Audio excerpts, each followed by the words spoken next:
श्री शिवाय नमस्तुभयम। दोस्तों, आप सभी लोग जानते हैं कि 22 जनवरी 2025 यानी बुधवार को पड़ रही है माघ महीने की अष्टमी तिथि। और दोस्तों, यह वह तिथि है जो माघ महीने में पड़ने वाली सबसे बड़ी तिथि है, क्योंकि यह बुधवार के दिन पड़ रही है, जो बहुत ही खास है।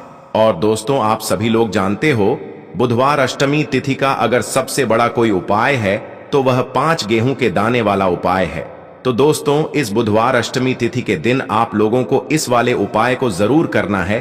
बहुत सारे लोग होंगे जिन लोगों ने इस उपाय को ना किया हो, मतलब पूरा साल निकल गया, उन्होंने किसी भी दिन इस 5 गेहूं के दाने वाला उपाय को ना किया हो।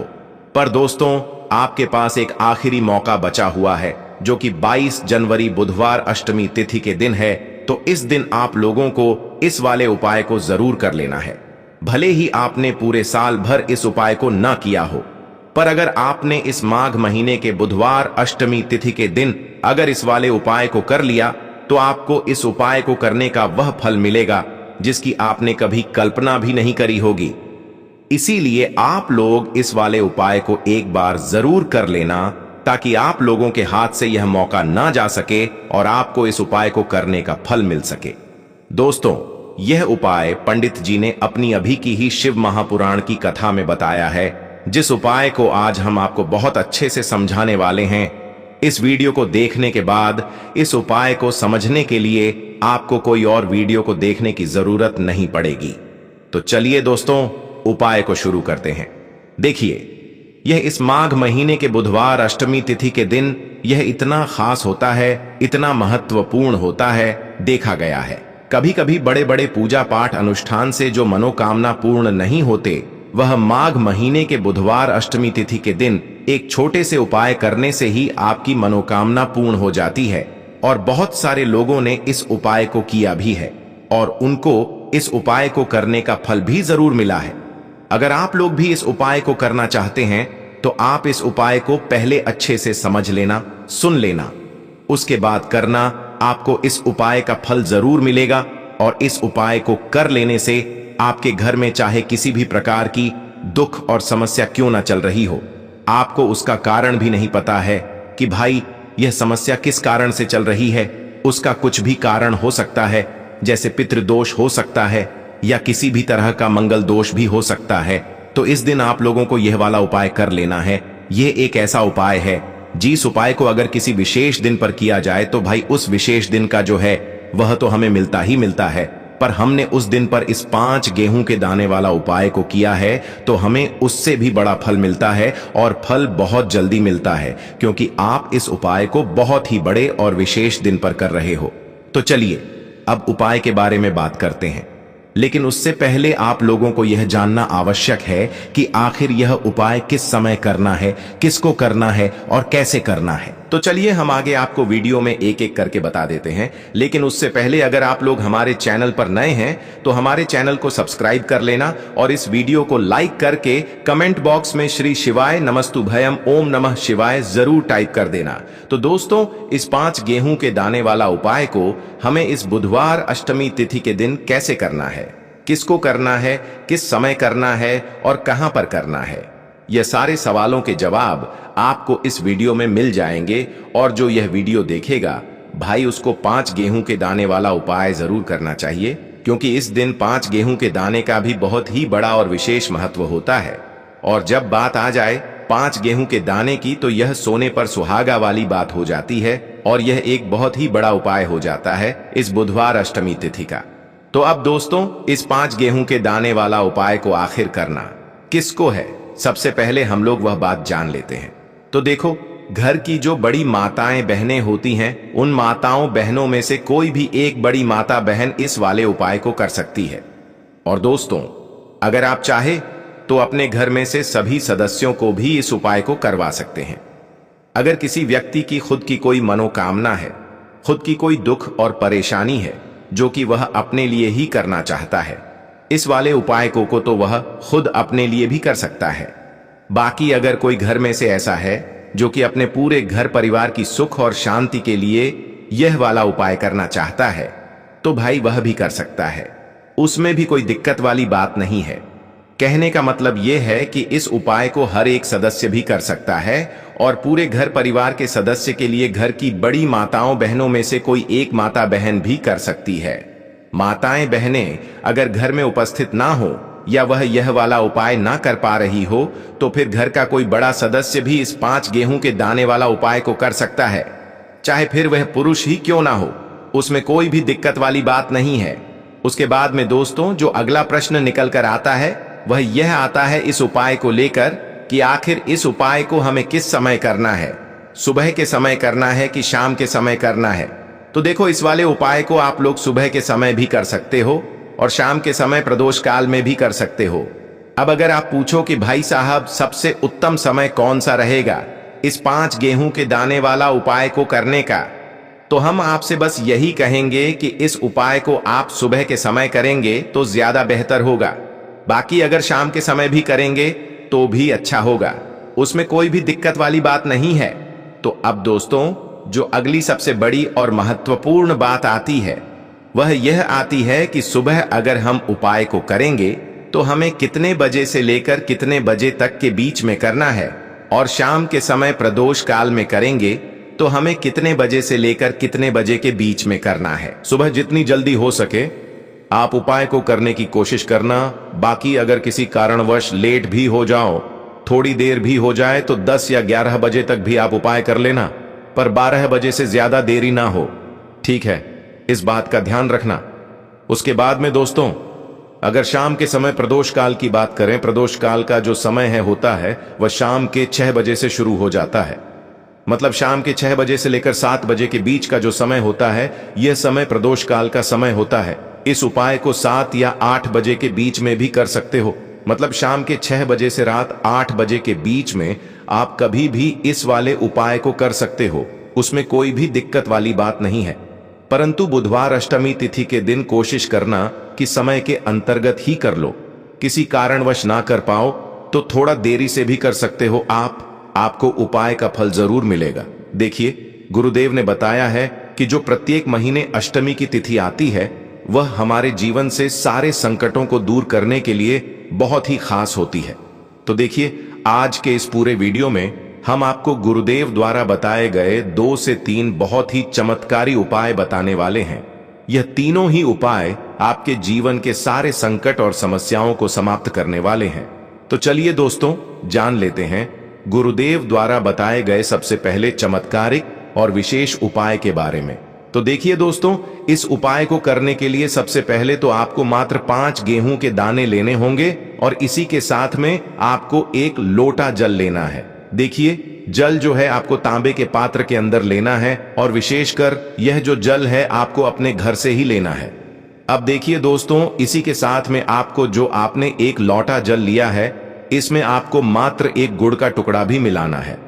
पूज्य गुरुदेव ने बताया है कि जब भी हम यह गुड़ का टुकड़ा इस पात्र के अंदर डालते हैं तो यह हमारे जीवन के कई प्रकार के दोषों को समाप्त करने के लिए होता है।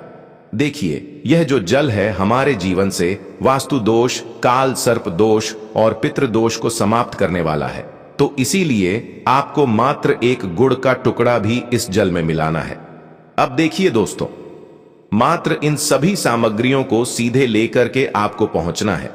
भगवान शिव के मंदिर में केवल आपको एक विशेष बात का ध्यान रखना है कि आपने जो 5 गेहूं के दाने लिए हैं यह कहीं से भी टूटे हुए खंडित नहीं होने चाहिए।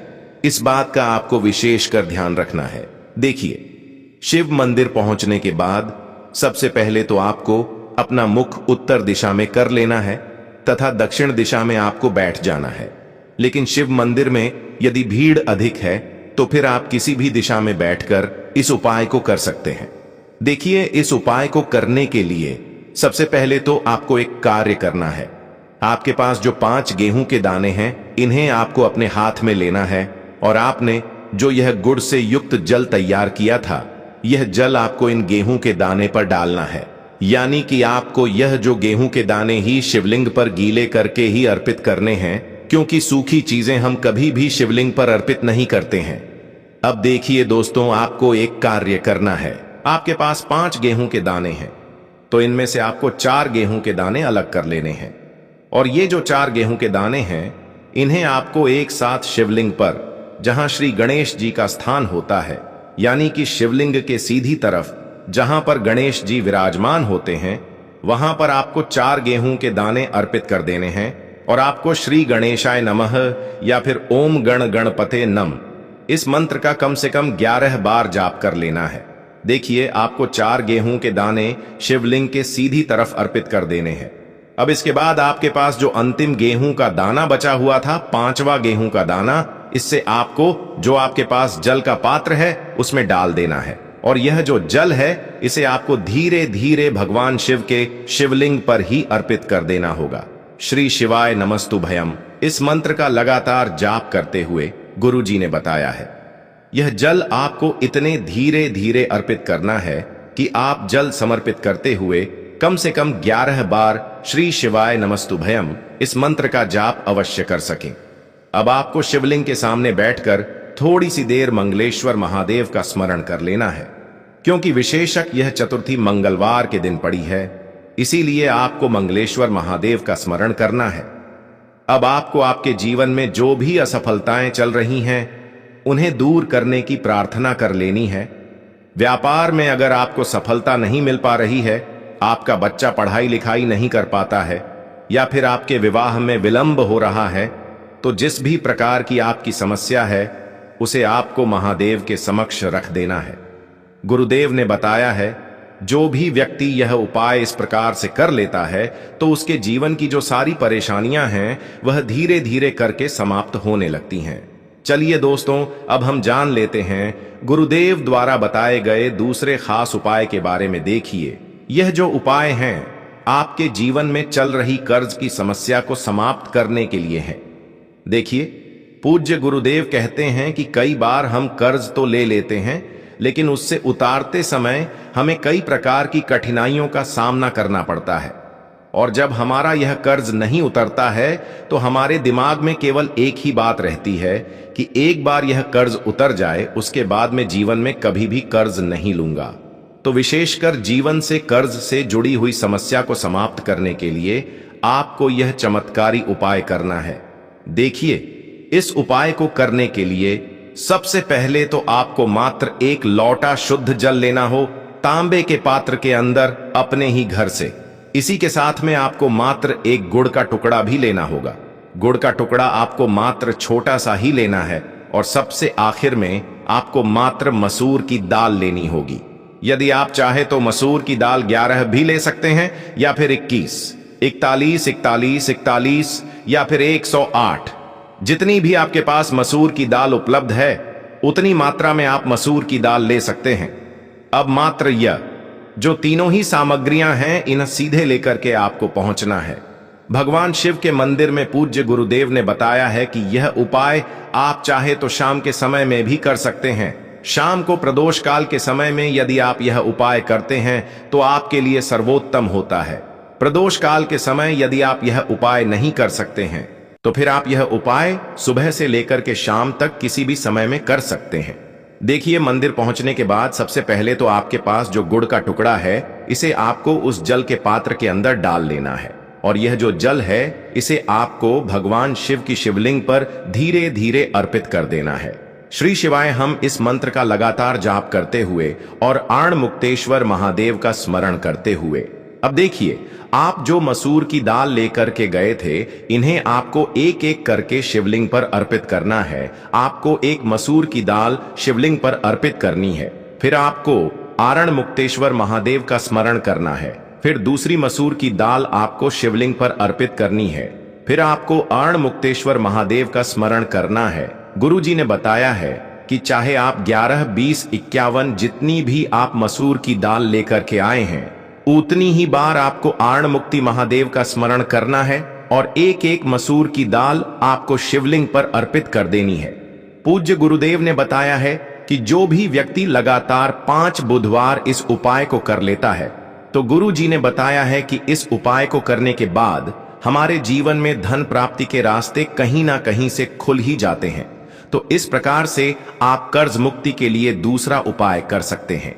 अब दोस्तों, हम जानते हैं तीसरे विशेष और चमत्कारिक उपाय के बारे में। देखिए, यह उपाय विशेषकर ऐसे लोगों को करना है जिनके शरीर में कोई भी रोग हो गया है, कोई भारी बीमारी हो गई, या फिर जिनके बिजनेस में व्यापार में बढ़ोतरी नहीं हो पा रही, लगातार उनका व्यापार ठप होते जा रहा है, या फिर उन्हें अपने नौकरी में पदोन्नति नहीं प्राप्त हो पा रही है, या फिर यदि जीवन में धन की प्राप्ति नहीं हो पा रही है, तो विशेषकर ऐसे लोगों को यह उपाय करना है।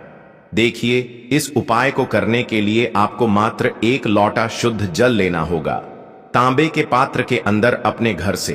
अब देखिए, इसी के साथ में आपको मात्र 5 बेलपत्र लेनी है। देखिए, यदि आपको बेलपत्र प्राप्त नहीं हो पाती है तो आप लिपर जड़ी हुई बेलपत्र को पुनः शुद्ध जल से धो करके उनका उपयोग कर सकते हैं। लेकिन आपको ध्यान रखना है कि जो बेलपत्र है वह कहीं से भी टूटी हुए खंडित नहीं होनी चाहिए। तो देखिए, आपको मात्र यह जो दोनों ही सामग्रियां हैं इन्हें लेकर के पहुंचना है। भगवान शिव के मंदिर में यह उपाय भी आप सुबह से लेकर के शाम तक किसी भी समय में कर सकते हैं। देखिए दोस्तों, मंदिर पहुंचने के बाद सबसे पहले तो आपके पास जो 5 बेलपत्र हैं, इन 5 ही बेलपत्र की डंडी को आपको पकड़ करके और शिवलिंग पर जहां श्री गणेश जी का स्थान होता है वहां पर आपको यह बलपत्रियां स्पर्श करवा, आपको यह बलपत्रियां रखनी नहीं है, केवल आपको टच करवानी है। आपको 5 बेलपत्र को एक साथ स्पर्श करवानी है। बेलपत्र को स्पर्श करते समय आपकी जो भी मनोकामना हो, चाहे आपको व्यापार, चाहे आपकी व्यापार से जुड़ी हुई कोई भी मनोकामना हो, या फिर आपकी नौकरी के लिए, या फिर आपकी अपनी किसी भी प्रकार की मनोकामना हो जिसके लिए आप यह उपाय कर रहे हैं, तो उस मनोकामना की पूर्ति के लिए आपको प्रार्थना कर लेनी है। और यह जो बेलपत्र हैं, इन आपको श्री गणेश जी वाले स्थान से उठा करके सीधे शिवलिंग पर अर्पित कर देनी है। देखिए, 5 ही बलपत्री आपको इस प्रकार से अर्पित करनी है कि जो चिकनी साइड है वह शिवलिंग से स्पर्श रहेगी, डंडी वाला भाग जलाधारी को रहेगा। इस प्रकार से आपको ये 5 ही बेलपत्रियां शिवलिंग पर अर्पित कर देनी है। अंत में जो आपके पास 1 लोटा शुद्ध जल है, इसे भी आपको धीरे धीरे भगवान शिव के शिवलिंग पर ही अर्पित कर देना होगा। श्री शिवाय नमस्तुभयम इस मंत्र का जाप करते हुए पूज्य गुरुदेव ने बताया है कि जो भी व्यक्ति बुधवार के दिन पड़ने वाली इस विशेष अष्टमी पर यदि उपाय कर लेता है तो उसके जीवन की कोई ऐसी मनोकामना नहीं जिसे हमारे महादेव परिपूर्ण ना कर सके। तो इस प्रकार से आपको सुंदर सा उपाय भी करना है। तो दोस्तों, ये थे पूज्य गुरु जी द्वारा बताए गए कुछ बहुत ही खास उपाय। अगर आपको जानकारी अच्छी लगी हो तो वीडियो लाइक करिएगा। मिलते हैं फिर एक नए वीडियो के साथ। श्री शिवाय नमस्तुभयम।